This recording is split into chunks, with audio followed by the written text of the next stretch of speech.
Hello everyone, I'm Shannon Kelly, Social Media Manager at the Toronto Real Estate Board. And I'm Jason Mercer, the Toronto Real Estate Board Senior Manager of Market Analysis. Now Jason, we are wrapping up March and the first quarter. So what was the handoff like from March to April in terms of sales and price? That's right, Shannon, and we're on the cusp now of the spring market in the Greater Toronto Area, and so it's important to note that we did see a strong handoff from March with positive news both on the sales front and the average price front. So if we look at sales first, we saw quite strong year-over-year growth in the number of transactions through the Toronto MLS system to over 8,000 deals. And it's also important to point out that the sales growth that we experienced was really widespread across both home types and geography in the Greater Toronto Area. Before we go on to price, what was the underlying key factor in terms of sales growth? Well, it all comes down to affordability, and if you think about how the average household in the Greater Toronto Area purchases a home, they do so through the use of a mortgage. And so calculating affordability or considering affordability from their perspective involves looking at what share of the average household income is going towards mortgage principal and interest, property taxes, and utilities.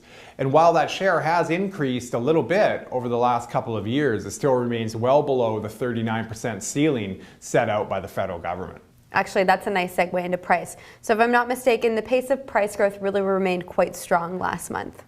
That's right. We continue to have this situation in the GTA where the supply of listings is constrained, yet we're still seeing a lot of households looking to buy because of that positive affordability situation that we've already discussed. So the end result is strong competition between buyers, which serves to exert strong upward pressure on the average selling price. So in March, for example, we saw the average selling price up by almost 8% on a year-over-year basis, with that average closing in on $560,000.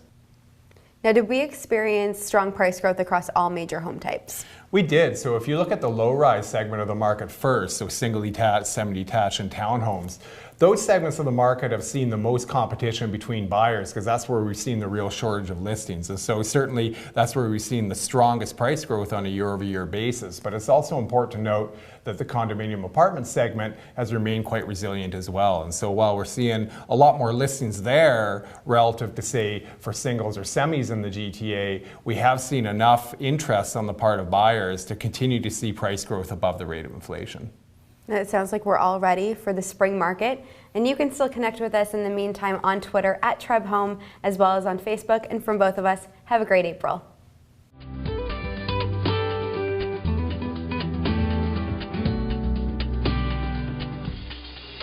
Brought to you by GTA Realtors.